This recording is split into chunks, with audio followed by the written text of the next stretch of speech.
Social মিডিয়ার কল্যাণে ভারতের আলোচিত সমালোচিত টেলিভিশন চ্যানেল রিপাবলিক বাংলা এর কথা প্রায় সবাই জানে। বাংলাদেশে বৈষম্য বিরোধী আন্দোলনের পর থেকেই ভারতীয় গণমাধ্যমটি একের পর এক বিভ্রান্তিকর তথ্য ও গুজব ছড়িয়ে সমালোচনার মুখে পড়ে। অস্বাভাবিক অঙ্গভঙ্গি এবং সংবাদ উপস্থাপনের ধরনের কারণে বাংলাদেশ সহ নিজ দেশেও ব্যাপক সমালোচিত হয়। বাংলাদেশের পট পরিবর্তনের পর ভারতে আশ্রয় নিয়েছেন অনেক অভিনয় শিল্পী। এবার সেই সব অভিনয় শিল্পীদের ঘাড় ধাক্কা দিয়ে ভারত থেকে বের করে দেওয়ার কথা বললেন সমালোচিত চ্যানেলের উপস্থাপিকা স্বর্ণালী সরকার।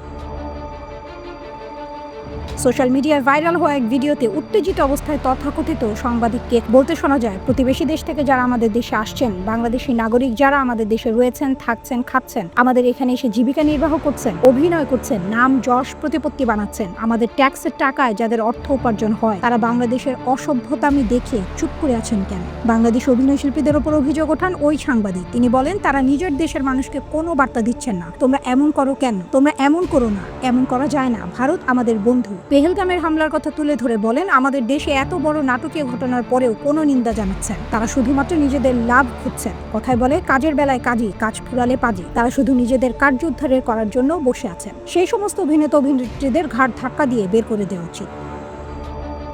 তিনি আরো বলেন, পশ্চিমবঙ্গে বসবাস করে বাংলা ছবিতে কাজ করেন কোন অধিকারে? পশ্চিমবঙ্গের ছেলে মেয়েদের কাজের সুযোগ কেড়ে নিচ্ছেন কোন অধিকারে? বাংলাদেশের অভিনয় শিল্পীদের থেকেও আমাদের পশ্চিমবঙ্গে অনেক মেধাবী অভিনেতা রয়েছে। এছাড়া তাদের জন্য বহরমপুর, মালদা, দুর্গাপুর, মুর্শিদাবাদের বহু অভিনয় শিল্পী কাজ হারাচ্ছেন। সর্বশেষ উপস্থাপিকা স্বর্ণালী সরকার দুই বাংলার জনপ্রিয় তারকা অভিনেত্রীর নাম উল্লেখ করে বলেন, জয়া আহসান মিথিলা সৃজিত মুখার্জির স্ত্রী হিসেবে রয়েছেন। তারা কেন চুপ করে রয়েছেন? বাংলাদেশের এই ধরনের অসভ্যতামিগুলো নীরবে সমর্থন করছেন।